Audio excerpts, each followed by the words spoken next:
11 വർഷങ്ങൾക്ക് മുൻപ് 2015 ഓഗസ്റ്റ് 13-ാം തീയതി ആലപ്പുഴ ജില്ലയിലെ ഹരിപ്പാടിനടുത്ത് നങ്ങ്യാർകുളങ്ങര ഭാരതി എന്ന വീട്ടിൽ 51 വയസ്സുകാരിയായ ഒരു സ്ത്രീ കൊല്ലപ്പെട്ടു. ജലജ സുരൻ എന്നായിരുന്നു അവരുടെ പേര്. ഭർത്താവ് സുരൻ വിദേശത്താണ്. എഞ്ചിനീയറിംഗ് ബിരുദധാരികളായ മക്കൾ അമ്മുവും ആരോമലും ചെന്നൈയിലാണ്. കഴിഞ്ഞ ഒരു മാസമായി ജലജ മക്കളോടൊപ്പം ചെന്നൈയിലായിരുന്നു.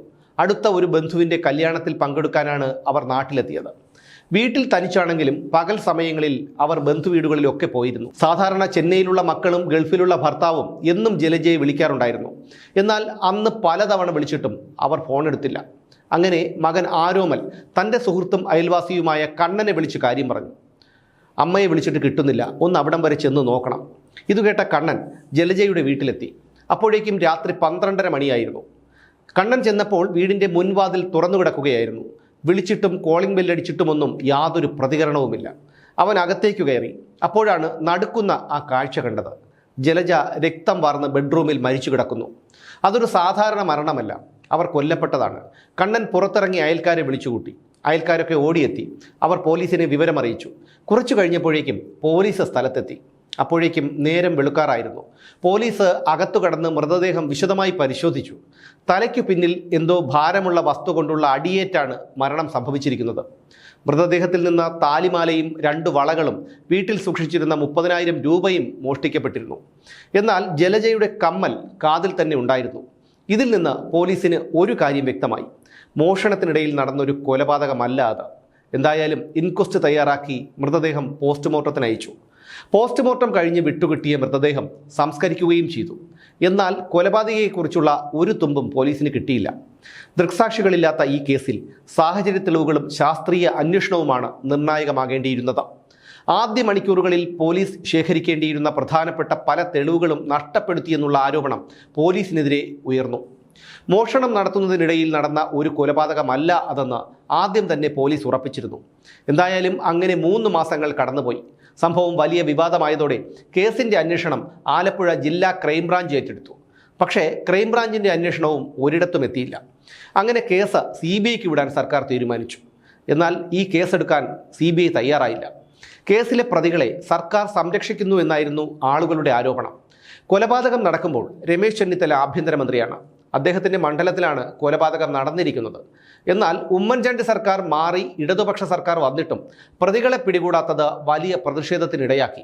അതോടെ ജലജ കൊലക്കേസിൻ്റെ അന്വേഷണത്തിനായി പെരുമ്പാവൂരിലെ കൊല്ലപ്പെട്ട നിയമവിദ്യാർത്ഥിനിയുടെ കേസ് അന്വേഷിച്ച അംഗങ്ങളെ ഉൾപ്പെടുത്തി ക്രൈംബ്രാഞ്ചിൻ്റെ പ്രത്യേക അന്വേഷണ സംഘത്തെ രൂപീകരിച്ചു.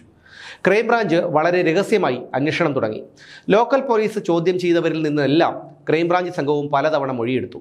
ഇതിനിടെ കൊലപാതകം നടത്തിയത് അന്യസംസ്ഥാന തൊഴിലാളികളാണെന്നുള്ള ഒരു പ്രചാരണമുണ്ടായി. എന്നാൽ പോലീസ് ഈ പ്രചാരണം തള്ളിക്കളയുകയാണ് ഉണ്ടായത്. കൊല്ലപ്പെട്ടയാളുടെ വീടുമായി അടുത്ത ബന്ധമുള്ള ആരോ ആണ് കൊലപാതകിയെന്ന് പോലീസ് ആദ്യം തന്നെ ഉറപ്പിച്ചിരുന്നു.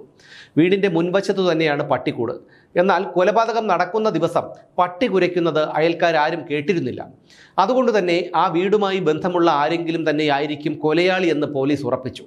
പക്ഷേ പ്രതി ആരാണ് എന്നുള്ളതിനെക്കുറിച്ച് മാത്രം പോലീസിന് ഒരു സൂചനയും കിട്ടിയില്ല. അന്വേഷണ സംഘം നാട്ടുകാർക്കിടയിൽ രഹസ്യമായി അന്വേഷണം നടത്തി.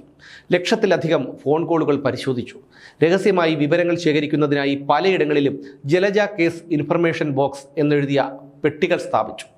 തങ്ങൾക്കറിയാവുന്ന വിവരങ്ങൾ എഴുതി ഈ പെട്ടിയിൽ നിക്ഷേപിക്കാനായിരുന്നു പോലീസ് നാട്ടുകാർക്ക് വേണ്ടി ഈ പെട്ടി സ്ഥാപിച്ചത്. ഇങ്ങനെ വിവരം നൽകുന്നവർ തങ്ങളുടെ പേരോ മേൽവിലാസമോ മറ്റു വിവരങ്ങളോ ഒന്നും വെളിപ്പെടുത്തേണ്ട ആവശ്യമില്ലായിരുന്നു. കേസിനെ സംബന്ധിച്ചുള്ള വിവരങ്ങൾ മാത്രം എഴുതി ആ പെട്ടിയിലിടാം. അതായിരുന്നു ആ പെട്ടികൾ സ്ഥാപിച്ചതിലൂടെ പോലീസ് ഉദ്ദേശിച്ചത്. അങ്ങനെ പല പെട്ടികളിൽ നിന്നും പോലീസിന് പലരുടെയും പേരുകൾ കിട്ടി. അവരെയൊക്കെ ചോദ്യം ചെയ്തു. പക്ഷേ നിരാശയായിരുന്നു ഫലം. സംഭവം കഴിഞ്ഞ് ഒരാഴ്ചയ്ക്ക് ശേഷം ജലജയുടെ വീടിനടുത്തു നിന്ന് ഉപേക്ഷിക്കപ്പെട്ട നിലയിൽ 2 ചുരിദാറുകൾ കിട്ടി. പക്ഷേ അത് ആരുടേതാണെന്ന് കണ്ടെത്താൻ പോലീസിന് കഴിഞ്ഞുമില്ല. ഇത് അന്വേഷണ സംഘത്തിന് പിന്നെയും ആശയക്കുഴപ്പമുണ്ടാക്കി. മുട്ടത്ത് സ്റ്റുഡിയോ നടത്തുന്ന ഒരു ചെറുപ്പക്കാരനുണ്ടായിരുന്നു, സജിത് ലാൽ. അതായിരുന്നു അയാളുടെ പേര്. പള്ളിപ്പാട് മുട്ടം സ്വദേശി.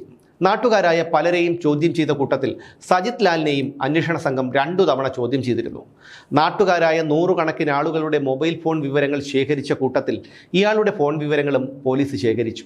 പക്ഷേ താൻ ഉപയോഗിച്ചിരുന്ന ഒരു ഫോണിനെക്കുറിച്ചുള്ള കാര്യം സജിത് ലാൽ രഹസ്യമാക്കി വെച്ചു. അതുകൊണ്ട് തന്നെ സംഭവത്തിൽ അയാൾ ഉൾപ്പെട്ട കാര്യം പോലീസിന് മനസ്സിലായില്ല. കുറച്ചു നാളുകൾ അങ്ങനെ കടന്നുപോയി. ഈ കൊലപാതകം നടന്നതിനു ശേഷം ആരെങ്കിലും ആ നാട് വിട്ടു പോയിട്ടുണ്ടോ എന്നുള്ള കാര്യം അന്വേഷിച്ചപ്പോൾ അക്കൂട്ടത്തിൽ സജിത് ലാലും ഉണ്ടായിരുന്നു. അയാൾ ഇതിനിടെ ഖത്തറിലേക്ക് പോയിരുന്നു. അതോടെ ക്രൈംബ്രാഞ്ചിന് സംശയം ബലപ്പെട്ടു. അങ്ങനെ നടത്തിയ കൂടുതൽ അന്വേഷണത്തിനിടയിൽ അവരൊരു വിവരം കണ്ടെത്തി. പോലീസിനോട് വെളിപ്പെടുത്താത്ത ഒരു ഫോൺ നമ്പർ കൂടി സജിത് ലാലിനുണ്ടായിരുന്നു. പക്ഷേ അത് ജലജയുടെ കൊലപാതകം നടന്ന ദിവസം മുതൽ പ്രവർത്തിക്കുന്നില്ല. അങ്ങനെ നടത്തിയ അന്വേഷണത്തിൽ സംഭവം നടന്ന ദിവസം ഉച്ചയോടെ സജിത് ലാലിൻ്റെ ആ ഫോൺ നമ്പർ ജലജയുടെ വീടിനടുത്ത് എത്തിയതിൻ്റെ തെളിവുകൾ കിട്ടി. പിന്നീട് ആ നമ്പർ പ്രവർത്തിച്ചിട്ടേയില്ലായിരുന്നു. അതോടെ അന്വേഷണ ഉദ്യോഗസ്ഥർക്ക് കൊലപാതകയെക്കുറിച്ചുള്ള ഏകദേശ ധാരണ കിട്ടി. അത് സജിത് ലാൽ തന്നെയാണ്. അതിന് പ്രധാനമായും 4 കാരണങ്ങളുണ്ടായിരുന്നു. ഒന്ന്, താൻ ഉപയോഗിച്ചിരുന്ന ഒരു ഫോൺ നമ്പർ പോലീസ് ഉദ്യോഗസ്ഥരിൽ നിന്ന് മറച്ചുവെച്ചത്. 2, കൊലപാതകം നടന്ന ദിവസം ആ ഫോൺ നമ്പർ ജലജയുടെ വീടിരിക്കുന്ന ടവർ ലൊക്കേഷനിൽ എത്തിയത്. 3, കൊലപാതകം നടന്നതിനു ശേഷം ആ ഫോൺ നമ്പർ പ്രവർത്തനരഹിതമായത്. 4, സ്റ്റുഡിയോ നടത്തുകയായിരുന്ന അയാൾ പെട്ടെന്ന് ഖത്തറിലേക്ക് പോയത്. ഈ 4 കാരണങ്ങൾ കൊണ്ടായിരുന്നു അന്വേഷണ ഉദ്യോഗസ്ഥർ കൊലപാതകി സജിത് ലാൽ തന്നെയെന്ന് ഉറപ്പിച്ചത്. പക്ഷേ അപ്പോഴേക്കും അയാൾ ഖത്തറിലേക്ക് പോയി കഴിഞ്ഞിരുന്നു. ക്രൈംബ്രാഞ്ച് സംഘം സജിത് ലാലിന് ഖത്തറിലേക്കുള്ള വിസ സംഘടിപ്പിച്ചു കൊടുത്ത ട്രാവൽ ഏജന്റിനെ സമീപിച്ചു. അയാളോട് കാര്യങ്ങൾ പറഞ്ഞു. എങ്ങനെയും സജിത് ലാലിനെ നാട്ടിലെത്തിക്കണം. ട്രാവൽ ഏജന്റ് സജിത് ലാലിൻ്റെ ഖത്തറിലെ സ്പോൺസറെ കാര്യങ്ങൾ ധരിപ്പിച്ചു. വിസയിൽ ചെറിയ പ്രശ്നമുണ്ടെന്നും അതുകൊണ്ട് നാട്ടിൽ പോയി അത് ശരിയാക്കി തിരിച്ചു വരാനും സ്പോൺസറും ട്രാവൽ ഏജന്റും സജിത് ലാലിനെ പറഞ്ഞ് വിശ്വസിപ്പിച്ചു. അങ്ങനെ വിസയിലെ പ്രശ്നം ശരിയാക്കാനായി 2017 ഡിസംബർ 24-ന് സജിത് ലാൽ നാട്ടിലെത്തി. നെടുമ്പാശ്ശേരി എയർപോർട്ടിൽ വെച്ച് അയാളെ ക്രൈംബ്രാഞ്ച് സംഘം പിടികൂടുകയും ചെയ്തു. അയാളെ വിശദമായി ചോദ്യം ചെയ്തപ്പോഴാണ് അന്ന് സംഭവിച്ചതിനെക്കുറിച്ച് അയാൾ തുറന്നു പറഞ്ഞത്. ജലജയുടെ അയൽവാസിയായ രാജുവിൻ്റെ അടുത്ത സുഹൃത്തായിരുന്നു സജിത് ലാൽ. സംഭവം നടക്കുന്ന ദിവസം രാജുവിനെ കാണാനായി സജിത് ലാൽ അയാളുടെ വീട്ടിലെത്തി. എന്നാൽ രാജു ആ വീട്ടിലില്ലായിരുന്നു. ജലജയുടെ കാർ സർവീസിന് കൊടുക്കാൻ താൻ പോകുമെന്ന് രാജു സജിത് ലാലിനോട് നേരത്തെ തന്നെ പറഞ്ഞിരുന്നു.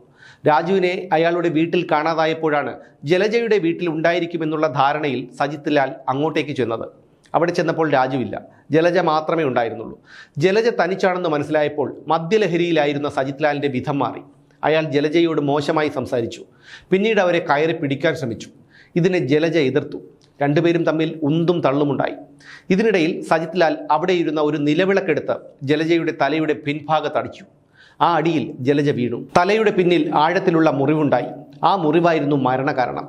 മോഷണ ശ്രമത്തിനിടയിലുണ്ടായ കൊലപാതകമാണെന്ന് വരുത്തി തീർക്കാനായി ജലജയുടെ ശരീരത്തിലുണ്ടായിരുന്ന കമ്മൽ ഒഴികെയുള്ള ആഭരണങ്ങൾ സജിത് ലാൽ കവർന്നു. വീട്ടിലുണ്ടായിരുന്ന 30,000 രൂപയും കൈക്കലാക്കി. പിന്നീട് വീടിൻ്റെ മുകൾ നിലയിലത്തെ ബാത്റൂമിലെത്തി കുളിച്ചു. വീട്ടിലുണ്ടായിരുന്ന ഒരു മൊബൈൽ ഫോൺ കൂടി സജിത് ലാൽ കൈക്കലാക്കിയിരുന്നു. ദിവസങ്ങൾക്കു ശേഷം ആ മൊബൈൽ ഫോൺ ഒരൊറ്റ തവണ മാത്രം ഓണായി. പക്ഷേ അത് ആരുടെ കയ്യിലാണെന്ന് കണ്ടെത്താൻ പോലീസിന് കഴിഞ്ഞില്ല. എല്ലാം കഴിഞ്ഞതിനു ശേഷം അയാൾ സ്ഥലം വിട്ടു. സജിത് ലാൽ വരുന്നതോ പോകുന്നതോ ആരും കണ്ടില്ല. അറസ്റ്റ് ചെയ്ത സജിത് ലാലിനെ ചോദ്യം ചെയ്ത ശേഷം കോടതിയിൽ ഹാജരാക്കി റിമാൻഡ് ചെയ്ത മാവേലിക്കര സബ് ജയിലിലേക്ക് അയച്ചു. അവിടുന്ന് അയാളെ തിരുവനന്തപുരം സെൻട്രൽ ജയിലിലേക്ക് മാറ്റി. അതിനുശേഷം ഹരിപ്പാട് കോടതിയിലെത്തിച്ച സജിത് ലാലിനെ തെളിവെടുപ്പിനായി പോലീസ് കസ്റ്റഡിയിൽ വാങ്ങി. NTPC ഗസ്റ്റ് ഹൗസിലേക്ക് കൊണ്ടുപോയ പ്രതിയെ crime branch special squad IG S Sreejith ചോദ്യം ചെയ്തു. പിന്നീടാണ് വൈകിട്ടോടെ തെളിവെടുപ്പിന് കൊണ്ടുപോയത്.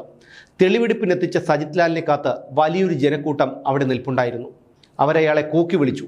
സ്ത്രീകൾ അയാൾക്കു നേരെ ശാപവാക്കുകൾ ചൊരിഞ്ഞു. താൻ കൈക്കലാക്കിയ ജലജാസുരൻ്റെ മൊബൈൽ ഫോണും സംഭവ സമയത്ത് ധരിച്ചിരുന്ന ഷർട്ടും പല്ലന കുമാരകോടി ഭാഗത്തെ കടലിൽ എറിഞ്ഞെന്ന് പ്രതി സമ്മതിച്ചു. കുറേ നാൾ റിമാൻഡിൽ കഴിഞ്ഞതിനു ശേഷം 2018 ജൂലൈയിൽ കരിയിലക്കുളങ്ങര പോലീസ് സ്റ്റേഷൻ പരിധിയിൽ പ്രവേശിക്കരുത് എന്നുള്ള വ്യവസ്ഥയിൽ ഓരോ ലക്ഷം രൂപയുടെ 2 ആൾജാമ്യത്തിൽ ജാമ്യം കിട്ടി അയാൾ പുറത്തിറങ്ങി. ഇതിനിടയിൽ ഭാര്യ അയാളെ ഉപേക്ഷിച്ചു പോയിരുന്നു. ജാമ്യത്തിൽ ഇറങ്ങിയിട്ടും അയാൾ തൻ്റെ വീട്ടിലേക്ക് പോയില്ല. പിന്നീട് അയാൾ തിരുവനന്തപുരത്ത് കുറേ കാലം താമസിച്ചു. 2022 ജൂൺ 14 തിരുവനന്തപുരത്തെ ഗോൾഡൻ അവന്യൂ ഹോട്ടൽ. ആ ഹോട്ടലിൽ ഒരു ചെറുപ്പക്കാരൻ മുറിയെടുത്തിരുന്നു. എന്നാൽ 2 ദിവസം കഴിഞ്ഞിട്ടും അയാൾ മുറി തുറന്നില്ല. അങ്ങനെ ഹോട്ടൽ ജീവനക്കാർ പലതവണ റൂമിൻ്റെ വാതിലിൽ മുട്ടി. റൂം ബുക്ക് ചെയ്തപ്പോൾ കൊടുത്തിരുന്ന നമ്പറിൽ വിളിച്ചു. പ്രതികരണമുണ്ടായില്ല. അതോടെ പോലീസിൽ വിവരമറിയിച്ചു. കണ്ടോൺമെൻറ് പോലീസ് സ്ഥലത്തെത്തി ആശാരിയെ കൊണ്ടുവന്ന് വാതിൽ പൊളിച്ചു. അപ്പോഴാണ് റൂം എടുത്ത ആ ചെറുപ്പക്കാരൻ ചലനമറ്റ് കിടക്കുന്നത് അവർ കണ്ടത്. അത് സജിത് ലാലായിരുന്നു. പരിശോധന പൂർത്തിയാക്കി നടപടിക്രമങ്ങളൊക്കെ പൂർത്തിയാക്കിയതിനു ശേഷം മൃതദേഹം ജനറൽ ആശുപത്രിയിലേക്ക് മാറ്റി. 2022 ഓഗസ്റ്റ് 3-ന് വിചാരണ തുടങ്ങാനിരിക്കുമ്പോഴായിരുന്നു സജിത് ലാൽ ജീവനൊടുക്കിയത്. ഒരു നിമിഷത്തെ അവിവേകം, ആ അവിവേകം ഇല്ലാതാക്കിയത് ഒരു പാവം സ്ത്രീയുടെ ജീവനും അവരുടെ കുടുംബത്തിൻ്റെ ജീവിതവുമായിരുന്നു.